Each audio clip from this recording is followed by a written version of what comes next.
So ito po, good news para sa mga Dabarkads. Okay, usapang politika naman po tayo. I think this is the Dabarkads effect. Okay? At isang magandang birthday gift para kay Tito Sen ngayong kanyang kaarawan. Okay? Kasi po sa latest RP Mission Senatorial Survey, siya po ay pumangalawa na. Okay? Number 2 na po siya dito sa senatorial survey. Talagang tuloy-tuloy po yung kanyang pagtaas at mukhang halos sure win na po siya if ever he decides to run again sa Senado sa 2025. Okay? So ito po, itong survey na ito was taken June 25 to July 5. 10,000 individuals yung pong sinurvey para dito sa buong bansa.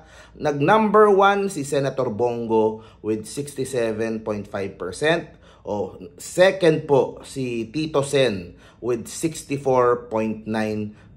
Sa totoo lang po, itong buong kaguluhan na nangyayari dito sa Itbulaga, okay? In a way, it's a blessing in disguise, okay? Kasi po, kumbaga, mas naalala ng mga tao, mas na-remind yung mga tao kung gaano po nila kamahal ito pong TVJ, okay? Si Tito Sen, si Bossing at si Joey De Leon. Kumbaga kasi hindi mo marirealize or hindi mo ma-appreciate minsan yung isang bagay kung hindi mawawala sa'yo, kung hindi kukunin sa'yo. So, muntik na pong mawala sa atin ang TVJ, ang noontime show nila.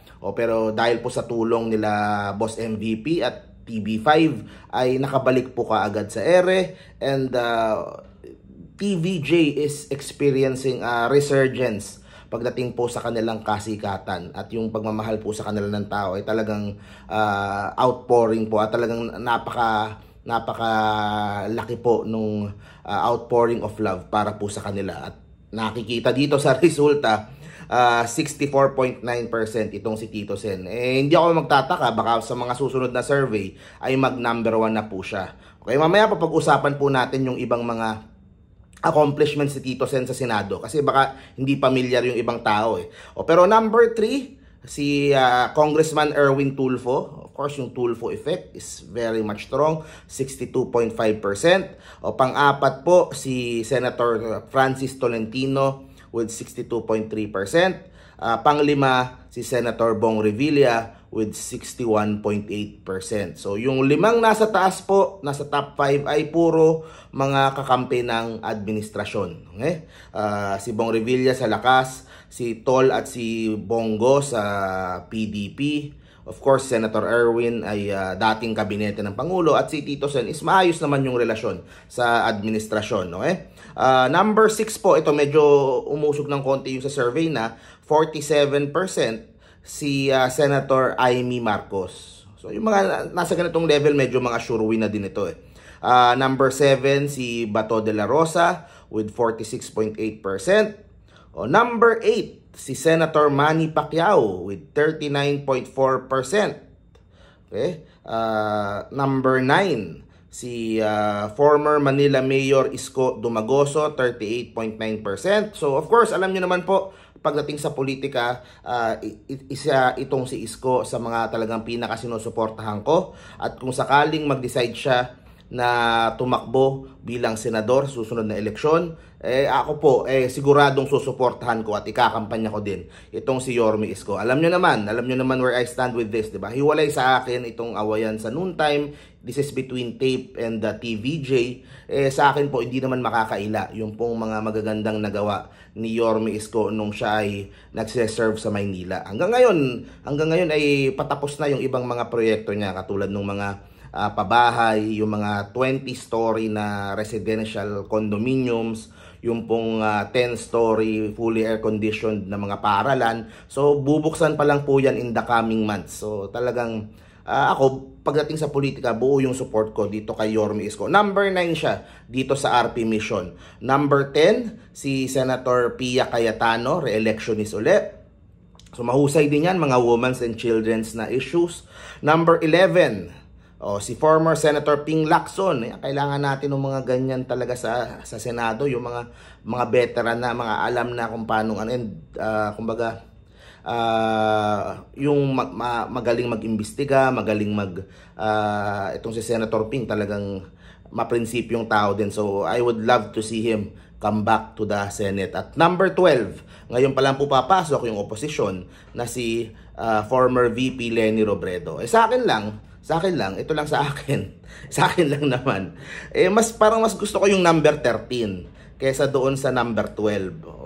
Baka naman pwede lang, kung sakali lang, ang i-elect na lang po natin, kung okay lang sa inyo, ay si Doc Willie Ong na lang. Kasi kailangan natin isang Doc Willie Ong sa Senado.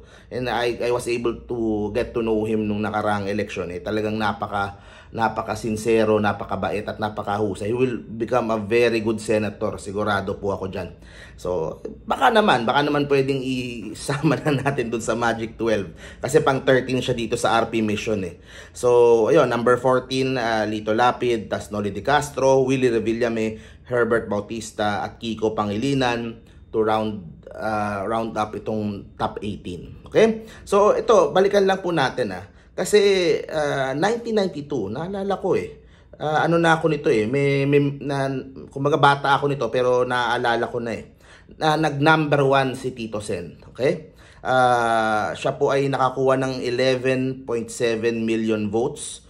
Tas yung nag number 2 sa kanya, yung tatay ni Senator Bong, si Ramon Revilla Sr. ay pumangalawa with 8.3 million votes. So ang laki nung lamang. Naalala ko nung landslide talagang ang layo bilang number 1 senatorial candidate si Tito Sen. Hindi po ako magtataka kung magtuloy-tuloy yung ganito na baka maulit ito kung hindi man nasa top 2, top 3 itong si Tito Sen sa susunod po na eleksyon. Okay, so this was how many years ago na? 3 decades ago. So ganong katagal po nagsisilbi itong si Tito Sen sa iba't ibang capacity as senator and mga ibang pwesto sa gobyerno. So yung sa mga naku-curious lang o sa mga hindi masyadong may alam kung ano yung mga naipasa na batas ni Tito Sen. So para ano lang, kumbaga quick reminder lang. And these are only a few nung sa mga napasanan niya. Isa sa mga pinaka-importante yung Comprehensive Dangerous Drugs Act of 2002, which serves as the government's framework in battling yung mga illegal substance na yan. So, isa yun sa mga importanteng na nagawa nitong si Tito Sen.